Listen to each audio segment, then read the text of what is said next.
So the Philadelphia Eagles with 55 points today. They started having these conference championship games in 1970 after the merger, and it's the most anyone has scored. 1970 is a long time ago. The Bills beat the Raiders 51-3 at Buffalo in 1990. You can see the others in the high 40s. The other note that I was going to say, 7 rushing touchdowns. Only the 1940 Chicago Bears had 7. They won that game 73-0. So fittingly, that was the George Halas Trophy that they handed out. But let's start with each team came into this championship game +6 in the turnover margin. Well, Philly leaves at +10 with the 4, and Washington with the 4. Look, they got all those turnovers from Detroit. They know what it meant. They knew they couldn't turn it over maybe once. This is an avalanche. Too high a hill for them to climb. Well, no doubt, Boom. You said it best. It's the story of the playoffs. Anytime you give up 4 turnovers, and it's not just the fact that you turn the football over 4 times, it's that the subsequent possessions led to touchdowns. Okay, you fumble. McNichols fumbles the football, runs into the back of a guy, drops the football. Then you get the punch out there by Zach Bone. What a great play. That is a forced play. Ball comes out. He's had an all-pro type season. Eckler is on the ground using one hand to get up. So he's only got one hand on the ball, therefore he cannot protect the football, and it leads to touchdowns. So it's almost like a double whammy, Boom. You turn the football over, and then they score. And now the morale of your team is sucked down. We knew Washington had to play a pretty much perfect game. They were outmanned in this game. I think everybody realized that. But the things that they had to do to win, they didn't do. Limit Saquon Barkley in his big plays. First time he touches the football, he goes 60 yards. Not turn the football over, 4 turnovers. So I think in the end, Dan Quinn will be proud of his team, but he's got to realize in these big games, more games are lost than won. They lost the game by turning the football over today. Well, he knows it, but Philly at the time, because Kansas City won. So of the we've had 12 playoff games. 10 of the winners turned the ball over 0, okay? The Chiefs won with 1. So that's part of it. I thought Jalen Hurts threw the ball. Threw the ball, the best we've seen. Look, we know the type of receivers that they have. He's got some in the Slim Reaper and A.J. Brown, and Goddard is outstanding, right? He's been the most steady receiver because they throw to him. I thought he threw the ball the best we've seen in 2 months. Do you agree? I completely agree, Boom. And it's amazing how, we talked about Jalen Hurts as if he was a scrub. Talked about him throwing the football to the receiver, A.J. Brown. We didn't know what was going on, what's wrong with the connection.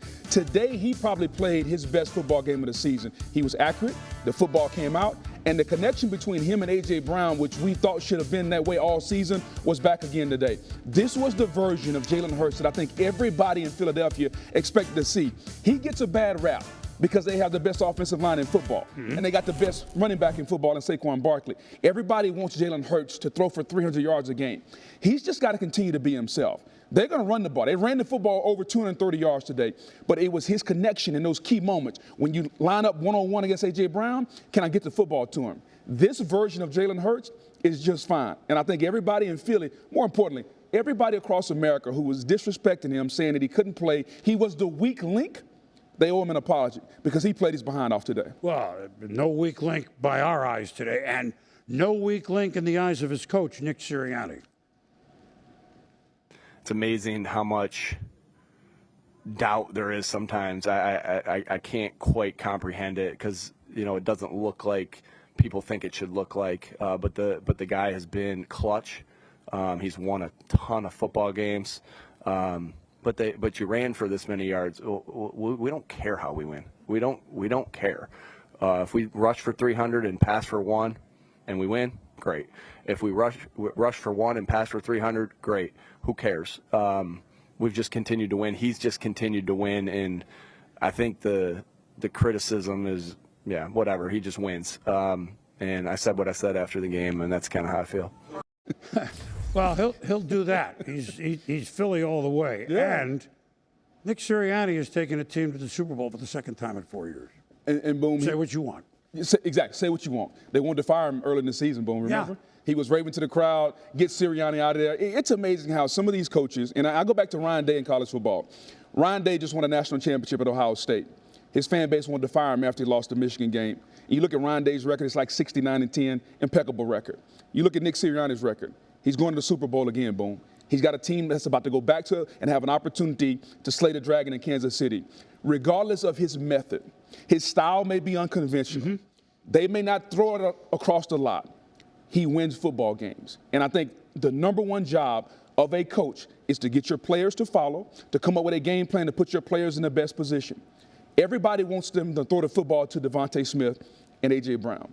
He's got the best offensive line in football. Howie Roseman has the best roster assembled in football. This is the best roster in football. Whether they win the championship or not, I do not know. We'll talk about that later. They have the best roster in football, and because they win a certain way, people criticize the coach and they criticize the quarterback.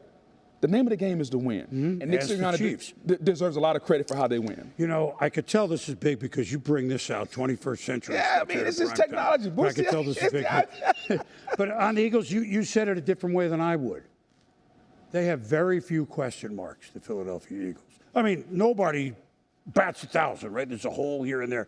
Very few questions. A lot of answers. They got a lot of answers over there, Boom. A lot of answers. A lot of answers. And I think they answered a lot today with 55 points.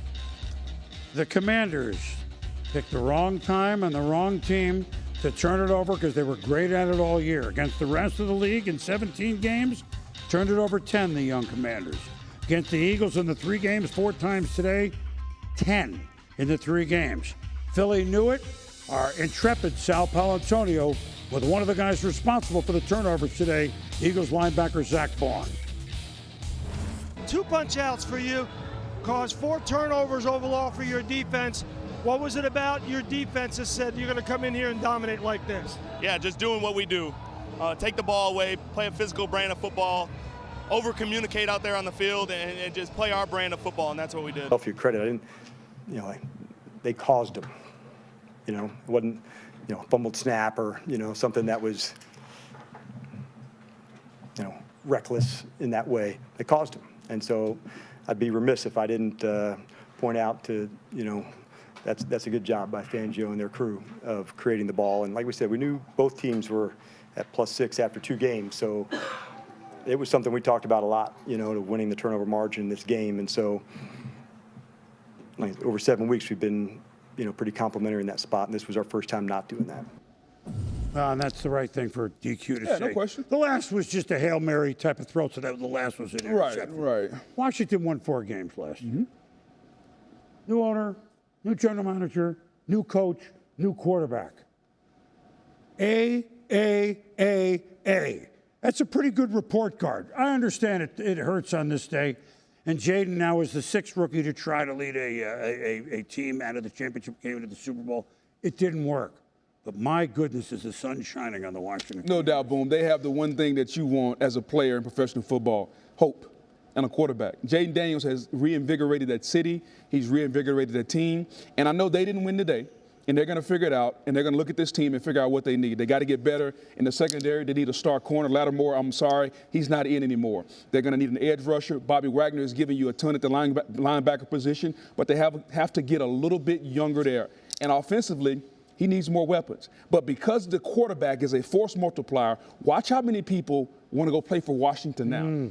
Snyder's no longer there. New ownership. People are going to clamor to go play with this young kid. The future is bright in Washington. And I think so far they have nothing but great things to say about the quarterback. They got to get the offseason right. Free agency and the draft, they got to attack it. But there's no reason they shouldn't be in familiar positions like this in the future.